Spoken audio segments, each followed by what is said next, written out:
Hello everyone and welcome back to my channel, You, Me, and Faith to Conceive. My name is Jasmine Lovett and today is November the 8th. Don't look at that, that's wrong, I haven't changed it. I'm coming up here to make a quick video to let you guys know what's been going on and what's the new protocol and what I've been feeling like this third IVF transfer cycle. Okay, so the last video, I think the last video I was telling you guys that the other transfer didn't work at all, and we are doing something now called the kitchen sink protocol. So I'm going to let you know what's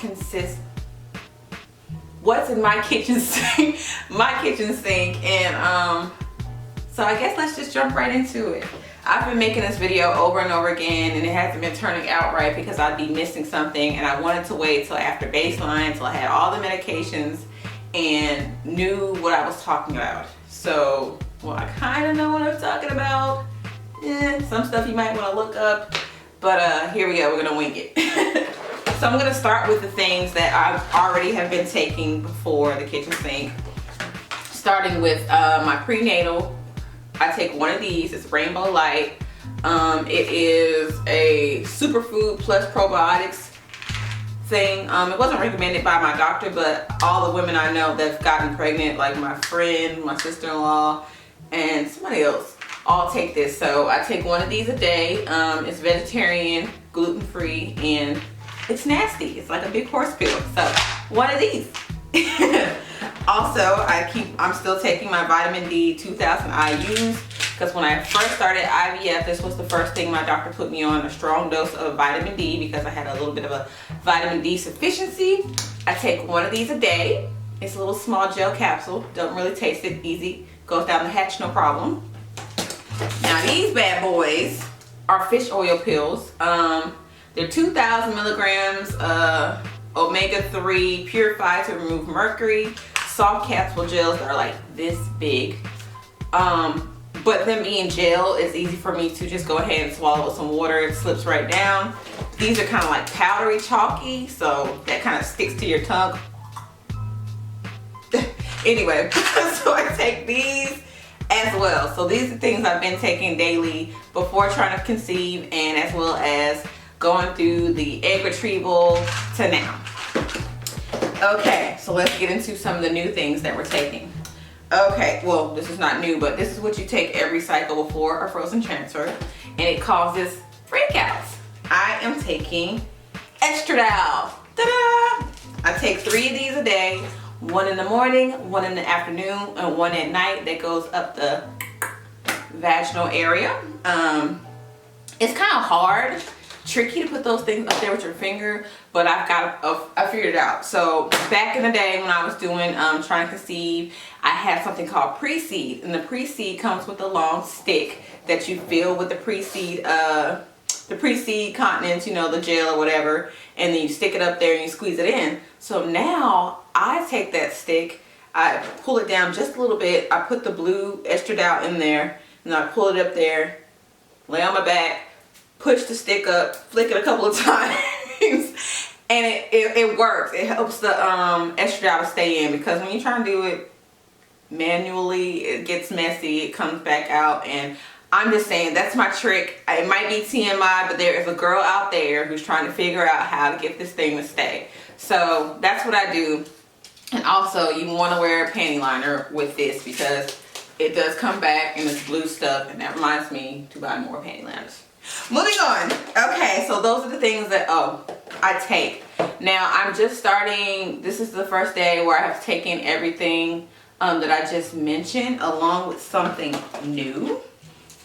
I am taking, this is extra. This is the new thing I'm taking. It's a low dose steroid. It's called, wow, M-E-T-H-Y-L, methylprednisone. It's a steroid to help my body not to fight off pregnancy cells. So I don't think I have a strong autoimmune deficiency, but just a tad one, enough where my body's like, oh, something is wrong, the body's not normal, let's attack it. So this really is called an immune protocol. They call it the kitchen sink because it's everything to help your body not to fight so hard for no reason. So that's one thing I'm taking. I took that today for the first time. I'm letting you know right now, you better have something on your stomach before you take all these pills. I took the estradiol, one steroid pill, the prenatal, vitamin D, and 1 fish oil. And then I'll take some at lunch. And I took it on an empty stomach because I was trying to hurry up and get the kids that I, work with to school. And after I had dropped them off and I was driving back down this way, I was like, oh, I feel like I'm going to throw up. So I had to immediately stop and get a breakfast sandwich from somewhere. So I advise you, do not take on an empty stomach. And that's kind of a given, but I tried it. Okay, so let's move on. So along with those things, I also take a low dose of aspirin. This one is 81 milligrams. I take one of these a day. So I also took that this morning along with all the other stuff that I just mentioned. And it was nasty. It got on my tongue, so I had to hurry up and get some orange juice. But it's just an aspirin, a little tiny white pill. And this is the little bottle comes in. And then, so that's what I'm taking now. Now, after the 19th, when I go to my second baseline appointment, and they're like, oh, your lining looks good, or what have you, I will start the progesterone shots. So this is the progesterone. It's an oil-based medication that you put in a big syringe, and you know what you do with that, ladies. You stick it in the hind parts and you rub so it doesn't lump up. This one's empty. I just got new ones in the mail, but this is what it looks like. I take 1 IU of these every day. So last couple times I did it at night, but this time I'm gonna do them in the morning so that DJ can be here definitely to give me the shot, because I'm just not for that life. I know I'll probably have to still do some on my own, but if he could be here for most of it, then that's what we plan on doing. Okay, so once I start taking the progesterone, I will still be taking all the other stuff that I just mentioned, but we'll be adding in a peptide. This is something that's supposed to help you, I don't know, I think it helps with blood clotting. It helps with thinning the blood. I'm not sure. I looked it up last night and completely forgot, because I thought, oh, I'm going to make the video and I'm going to know what I'm talking about.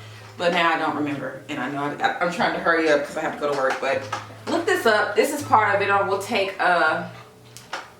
2 of these a day, I think. Let me pull up my protocol so I'm not making stuff up for you guys. 1 second. Where's my book? Let's pull it up. Oh, I got 30 minutes. That's plenty of time. All right, we're gonna pull up how many of those I will be taking a day once starting progesterone, added on with everything else I just told you. So, broken fingernails preventing me from sliding.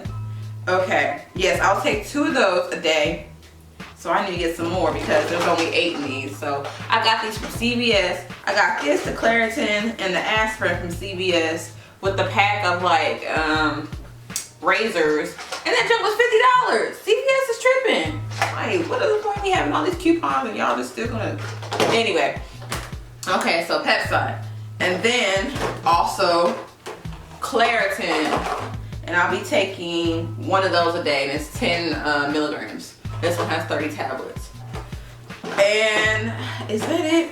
I think that's it. So that's everything that's, medical wise that's in the kitchen sink. And then also in my kitchen sink I have the bed rest, so I'll be off the day of transfer and 3 days after that. So that's 4 days. I might as well throw in that Friday. 5 days of just relaxation, not really just laying in the bed, but not chasing kids, not being stressed out, not trying to get from plan A to plan B with somebody else's kids. Just give myself some self care and giving my baby a chance to implant. And I also was talking to a friend, and she gave me some extra scriptures to stand on, so I'm adding that to my kitchen sink. And I have 3 scriptures that I'm going to say daily, and she told me to eat, after transfer, eat 1 Brazil nut a day and some almonds. She said eat pineapple core for 5 days, and while doing stems, eat avocado every day. I've been eating avocado every day, so we're gonna be doing that and just relaxing and just letting things happen how they're gonna happen. So to carry all that stuff, because next week I will be not home for a whole 4 days, I will be carrying all my medications in this, and they're already filled up. So I'll just take one each morning, take one each afternoon, and then the pill that I take at night, I have 2 of those in that afternoon thing because it doesn't have an afternoon chamber. But everything is put into this thing that you guys seen that I got from all the stuff you need for IVF, the IVF haul. I have my needles, my band-aids, my progesterone, even though I'm not taking it yet. I can take that out of here, but that's for last cycle. But anyway, I have everything I need for travel ready to go. And now we can talk about how I have actually been feeling this cycle. It's weird. I feel like this is the most emotional cycle I've had. Like the first one was like pure excitement because you just knew it was gonna work, and then it did, and then it didn't. The second one, I was just like, I don't think it worked because I know my body, and it didn't work. The third one, I'm like, okay, I think it's gonna work, and I'm excited, but I'm scared to be excited. So one day I'm like waking up feeling good, making my oatmeal, eating my avocado toast, drinking my palm juice, saying my scriptures, having my good devotion, me and Skylar in here getting down with God. And then the next day I'm like, well, God, where'd you go? Because I feel like crying. So those are the days I gotta really drag myself in here, play my music, open up this book of prayers that has been, let me show y'all this. I've got this Bible because normally I like do the Bible app, but it's something about opening up this book. It's just different feeling the words in your pages, actually highlighting it.